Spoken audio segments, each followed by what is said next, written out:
Bismillahirrahmanirrahim. Assalamualaikum warahmatullahi wabarakatuh. Oke, pada pertemuan kali ini yaitu kita di minggu ketiga. Di minggu ketiga materi yang kita bahas yaitu persamaan dasar akuntansi dan juga siklus akuntansi. Jadi di minggu ini kita akan memahami apa itu persamaan dasar akuntansi, kemudian baru kita memahami lagi bagaimana siklus pencatatan dalam akuntansi tersebut. Oke, sebelum kita memahami bagaimana siklus akuntansi tersebut, kita harus memahami dulu apa saja elemen-elemen yang nantinya ada di dalam laporan keuangan. Jadi elemen-elemen inilah yang nantinya akan dikembangkan sehingga menghasilkan laporan keuangan. Jadi elemen yang pertama yang ada di dalam laporan keuangan yaitu aset. Aset ini biasa juga disebut dengan harta, yaitu sumber daya yang dikuasai oleh perusahaan sebagai akibat peristiwa masa lalu yang diharapkan akan memberikan manfaat di masa yang akan datang bagi perusahaan. Jadi aset ini merupakan harta yang dimiliki oleh perusahaan tersebut yang didapatkannya dari peristiwa masa lalu. Seperti itu maksudnya. Kemudian yang kedua yaitu kewajiban, yaitu hutang yang ada pada perusahaan saat ini yang ditimbulkan karena adanya peristiwa di masa lalu. Jadi hutang ini ditimbulkan pada peristiwa masa lalu dan harus dibayarkan pada peristiwa yang akan datang. Jadi ini maksudnya terjadinya akibat peristiwa di masa lalu dan harus kita bayarkan nantinya di waktu yang akan datang. Kemudian yang ketiga yaitu ekuitas, merupakan sumber perolehan dana yang berasal dari donatur dan dari hasil operasional perusahaan. Ekuitas juga merupakan selisih antara aset dan kewajiban. Jadi ekuitas ini biasanya juga disebut dengan modal. Modalnya dari mana? Bisa dari donatur, bisa dari hasil operasional perusahaan, bisa juga dari modal pribadi atau uang pribadi pemilik perusahaan tersebut. Uang pribadi pemilik perusahaan ini biasanya disebut dengan prive istilahnya. Jadi hasil penjualan kita atau hasil dari operasional perusahaan itu dimasukkan ke dalam kelompok ekuitas. Lebih jelasnya 3 item ini nanti akan kita lihat di persamaan dasar akuntansi. Oke, selanjutnya kita masuk ke persamaan dasar akuntansi. Bagan berikut merupakan bentuk dari persamaan dasar akuntansi. Jadi sebelum kita masuk ke pemahaman persamaan dasar akuntansi ini, kita harus tahu konsepnya dulu bahwa persamaan dasar akuntansi dalam pencatatannya itu harus bersifat balance. Balance ini maksudnya adalah posisi kiri dan posisi kanannya itu harus memiliki nilai yang seimbang. Oke, yang disebut dengan persamaan ini, nilai di posisi kiri dan di posisi kanannya harus seimbang atau memiliki nilai yang sama. Oke, jadi persamaan dasar akuntansi itu adalah aktiva sama dengan pasiva. Posisi kiri ada pasiva, di posisi kanannya ada aktiva. Aktiva sama dengan pasiva. Apa saja yang ada di dalam kelompok aktiva? Yaitu aset.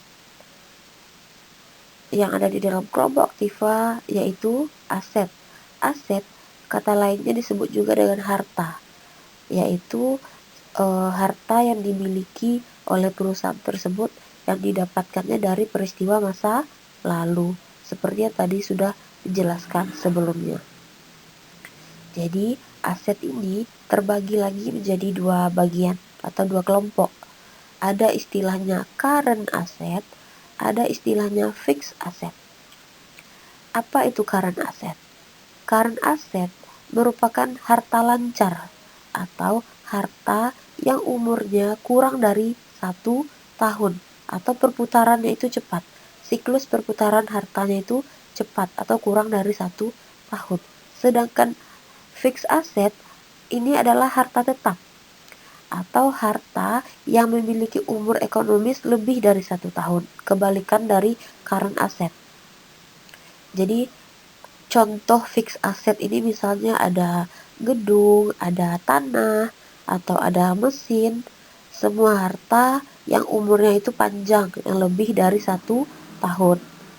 Kalau current asset, ini adalah harta yang umurnya kurang dari 1 tahun. Contohnya apa? Ada kas, ada piutang, yang intinya itu perputarannya cepat. Nanti bisa dicari juga apa saja yang termasuk ke dalam current asset, apa saja yang termasuk ke dalam fixed asset. Karena nanti ketika kita sudah masuk ke dalam transaksi, inilah nantinya yang akan kita temukan di dalam transaksi. Kita menemukan fixed asset, kita menemukan current asset di dalamnya. Oke. Kemudian kita masuk ke kelompok pasifa. Di kelompok pasifa itu ada ekuitas ditambahkan dengan liabilitas. Jadi di kelompok pasifa itu ada 2 kelompok, ekuitas dan liabilitas. Ekuitas ini istilah lainnya yaitu modal. Jadi modal yang bersumber dari mana? Yang pertama, modal yang bersumber dari donatur, kemudian dari harta pribadi pemilik perusahaan, kemudian yang ketiga yang bersumber dari hasil operasional perusahaan tersebut. Jadi ekuitas itu adalah istilah lainnya adalah modal atau disebut juga dengan modal. Kemudian liabilitas. Liabilitas itu disebut juga dengan kewajiban atau hutang. Kewajiban atau hutang. Kewajiban adalah sesuatu yang harus kita bayarkan di masa yang akan datang, yang ditimbulkannya dari peristiwa masa lalu. Jadi hutang atau kewajiban ini terbagi juga menjadi 2 kelompok. Ada hutang lancar dan ada hutang tetap. Jadi maksud hutang lancar adalah hutang yang umurnya kurang dari 1 tahun, dan hutang tetap adalah umur hutang tersebut yang lebih dari 1 tahun. Oke, jadi intinya dari persamaan dasar akuntansi adalah terdiri dari 2 kelompok, kelompok aktiva sama dengan kelompok pasiva. Yang ada di kelompok aktiva yaitu aset, yang ada di kelompok pasiva yaitu ekuitas ditambahkan dengan liabilitas. Oke, next kita ke proses akuntansi. Proses akuntansi merupakan proses untuk mengidentifikasi, mencatat, dan melaporkan peristiwa-peristiwa ekonomi di dalam perusahaan atau organisasi. Jadi, sebelum menghasilkan laporan, maka kita melewati beberapa proses dulu, mulai dari mengumpulkan bukti transaksi sampai nanti menghasilkanlah laporan. Jadi dalam proses membuat jurnal ini, kita menggunakan metode double entry system. Maksud dari metode double entry system ini, kita langsung menginput transaksi atau jurnal ke dalam 2 sisi, yaitu ada sisi kanan yang biasanya disebut dengan saldo debit dan sisi kiri atau saldo kredit. Karena ini mengikuti tadi yang ada di persamaan dasar akuntansi. Di persamaan dasar akuntansi tadi juga ada 2 posisi. Ada posisi kanan yaitu aktiva, di posisi kiri yaitu pasiva. Jadi nantinya apapun yang ada di posisi harta atau di posisi aktiva, dia akan bertambah saldonya di debit dan berkurang saldonya di kredit. Kemudian kebalikannya, apapun nanti yang ada di posisi pasiva, yaitu ada ekuitas dan liabilitas, akan bertambah posisinya di saldo kredit dan berkurang posisinya di saldo debit. Oke, ini pemahamannya mungkin akan dapat dipahami lagi nanti ketika kita sudah mulai masuk ke contoh soal. Kita next. Kemudian kita masuk ke siklus akuntansi. Siklus akuntansi yang pertama yaitu menganalisis setiap transaksi dan apa pengaruhnya terhadap akun. Kemudian kalau kita sudah tahu pengaruhnya terhadap akun, baru kita mencatat setiap transaksi tersebut ke dalam jurnal. Dari jurnal kita pindahkan informasi tersebut ke dalam buku besar. Nanti ketika sudah dipindahkan ke buku besar, maka baru kita bisa menyusun daftar saldo, kemudian membuat jurnal penyesuaian, membuat jurnal koreksi, dan juga membuat jurnal penutup. Setelah sampai di jurnal penutup, barulah nanti kita bisa menyusun laporan keuangan yang terdiri atas neraca, laporan operasi, dan laporan arus kas. Jadi siklus ini kita akan pelajarinya secara bertahap. Di pertemuan kali ini kita khusus belajar bagaimana cara menganalisis jurnal dan bagaimana cara menganalisis transaksi dan memindahkan transaksi tersebut ke dalam jurnal. Oke. Berikut merupakan gambaran dari siklus akuntansi. Jadi di sini neraca awal maksudnya adalah kan siklus itu nanti kalau kita sudah sampai di jurnal penutup, kita kembali lagi ke awal ini. Makanya di sini adalah neraca awal. Kemudian dari bukti transaksi, kita analisis bukti tersebut. Ini di bagian analisis transaksi. Setelah kita analisis, kita pindahkan ke dalam bentuk jurnal. Kemudian kita posting ke dalam buku besar, kita bikin daftar saldonya. Kemudian setelah itu, jika diperlukan, kita membuat jurnal penyesuaian, jurnal koreksi, dan jurnal penutup. Jurnal penyesuaian ini diperlukan ketika nanti ada aset yang nilai ekonomisnya tersebut telah berkurang misalnya. Kemudian jurnal koreksi apabila ada yang harus kita perbaiki atau kita ralat pencatatannya, dan juga jurnal penutup. Dari sini nanti baru kita menghasilkan laporan keuangan yang berupa laporan operasi, neraca akhir, dan juga laporan arus kas. Laporan operasi ini maksudnya adalah laporan laba rugi. Selanjutnya kita masuk ke proses akuntansi, yaitu di bagian analisis transaksi. Jadi setelah kita mendapatkan bukti transaksi, dari bukti transaksi kita analisis dulu transaksi tersebut. Baru kita bisa pindahkan ke dalam jurnal. Jurnal berisi informasi sebagai berikut. Yang pertama, di dalamnya ada tanggal transaksi, kemudian ada nama akun dan jumlahnya yang harus di debit dan harus di kredit. Kemudian keterangan singkat atas transaksi tersebut, dan juga pendebitan dicatat di sisi kanan dan pengkreditan dicatat pada sisi kiri. Jadi beberapa item ini nanti informasi-informasi yang ada di dalam jurnal. Untuk lebih jelasnya kita lihat contoh berikut. Oke, kita lihat contoh transaksi berikut ini. Yang pertama, pada tanggal 5 Oktober terjadi pembelian barang farmasi secara tunai sebesar 500.000. Kemudian di tanggal 7 Oktobernya mencatat pendapatan dari pasien umum berdasarkan formulir kwitansi yang diperoleh dari kasir dengan perincian sebagai berikut. Biaya pendaftaran 5.000, biaya pemeriksaan dan tindakan 15.000, biaya obat 60.000. Di sini harga pokok obatnya adalah 50.000. Kita analisis dulu sebelum kita bisa memindahkannya ke dalam jurnal.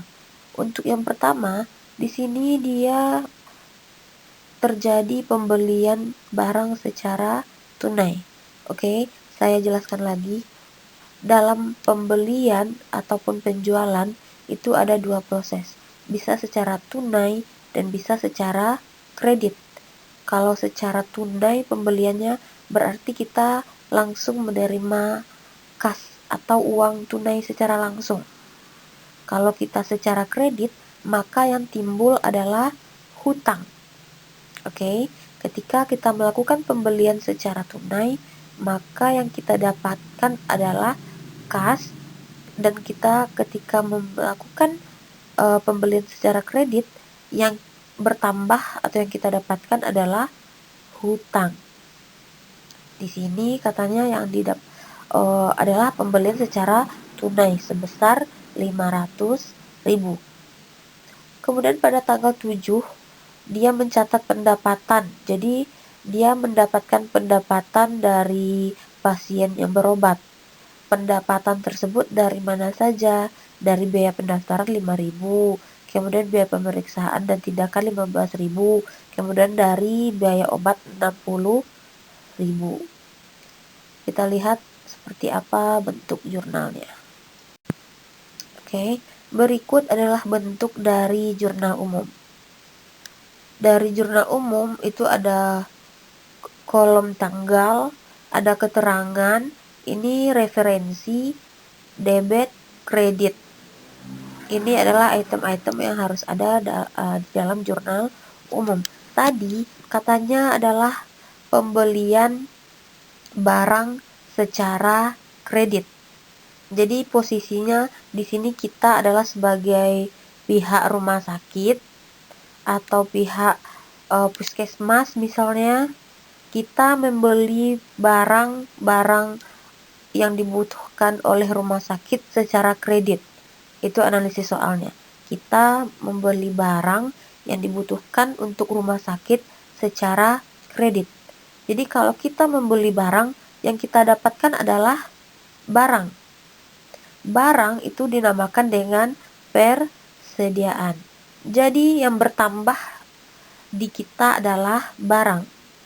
Persediaan ini merupakan masuk ke dalam kelompok harta atau kelompok aset.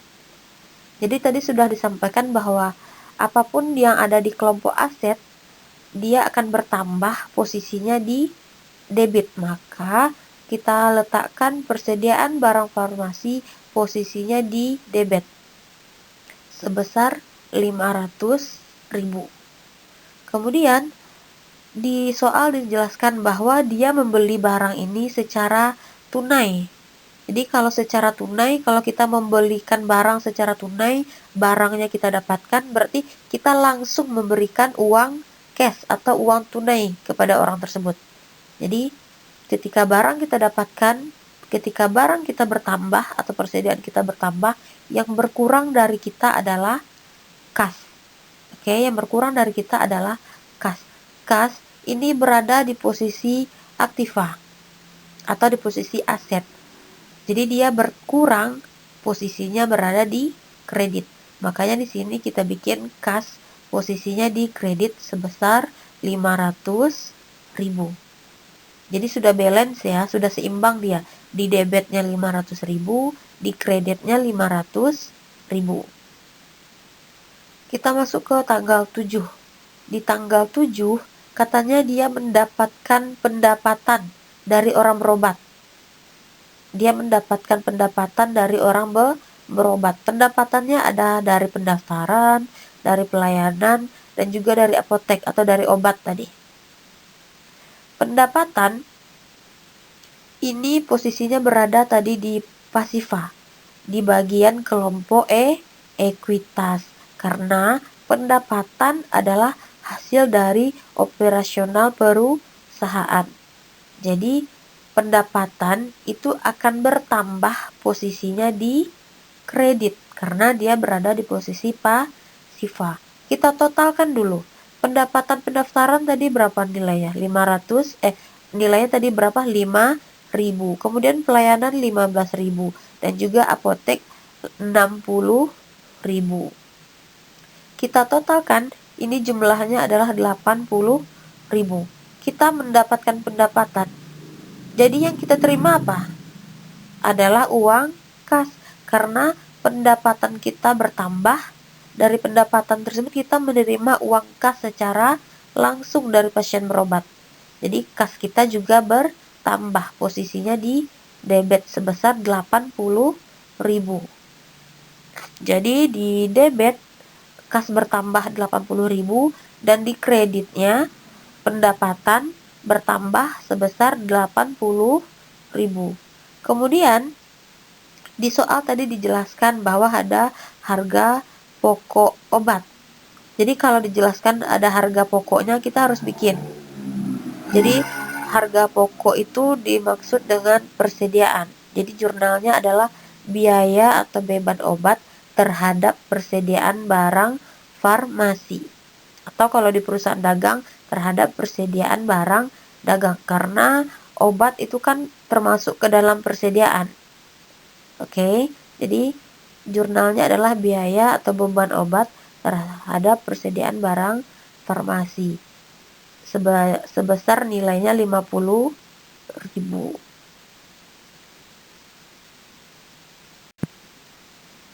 Oke, selanjutnya agar bisa dipahami, kita lihat lagi di contoh yang kedua. Di contoh yang kedua, pada tanggal 4 Oktober dilakukan pembelian barang dagang secara kredit sebesar 10 juta. Kemudian di tanggal 5-nya diterima pendapatan penjualan barang dagang sebesar 200.000. Dan tanggal 3 dan tanggal 6 dibayar hutang dagang pada tanggal 4 Oktober. Jadi yang hutang di tanggal 4 Oktober dibayarkan pada tanggal 6. Jadi seperti apa jurnalnya?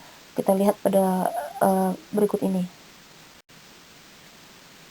Jadi dari transaksi di soal kedua berikut merupakan jurnalnya. Ini analisis transaksi sebelum kita pindahkan ke dalam tabel jurnal umum. Oke. Tadi katanya tanggal 4 Oktober perusahaan melakukan pembelian barang dagang secara kredit. Berarti kalau secara kredit, maka yang akan ditimbulkan di sana adalah hutang. Persediaan kita bertambah, hutang kita juga bertambah. Persediaan bertambah, posisinya di debit karena persediaan ada di kelompok aktiva. Hutang bertambah, posisinya di kredit karena dia ada di kelompok pasiva, yaitu sebesar 10 juta persediaan di debit dan 10 juta utang di kredit. Kemudian tanggal 5 Oktober katanya dia menerima pendapatan dari hasil penjualan. Berarti kalau kita menerima pendapatan dari hasil penjualan, apa yang kita terima? Uang tunai ya, berarti uang tunai itu adalah kas. Jadi kas kita bertambah di debit sebesar 200.000. Apalagi yang bertambah yaitu pendapatan. Pendapatan itu bertambah posisinya di kredit sebesar 200.000. Jadi posisi debit dan posisi kreditnya sudah balance atau sama antara debit dan juga kredit. Di tanggal 6 Oktober katanya dia melakukan pelunasan atas hutang pada tanggal 4 Oktober. Tadi 4 Oktober dia hutangnya sebanyak 10 juta. Oke, 10 juta. Jadi dia melakukan pelunasannya di tanggal 6 Oktober. Berarti ketika dia melunasi, hutangnya maka berkurang. Hutang berkurang, posisinya di debit. Jadi di sini hutang dagang posisinya di debit sebesar 10 juta, kemudian kas di kredit. Kenapa kas di kredit? Karena ketika kita melakukan pelunasan hutang, kita mengeluarkan uang tunai langsung, yaitu sebesar 10 juta. Makanya kas kita berkurang di kredit sebesar 10 juta. Jadi seperti inilah bentuk gambaran dari analisis transaksi. Nanti kita bisa ditemukan dalam berbagai bentuk soal. Bisa saja nanti dia melakukan pembayaran sewa ruko, kemudian dia membeli peralatan. Jadi silahkan nanti kalau ada pertanyaan disematkan di komentar, nanti kita akan diskusikan jawabannya. Oke, untuk pertemuan di minggu ketiga mungkin sampai di sini aja. Nanti kita akan buka sesi tanya jawabnya ya. Terima kasih. Assalamualaikum warahmatullahi wabarakatuh.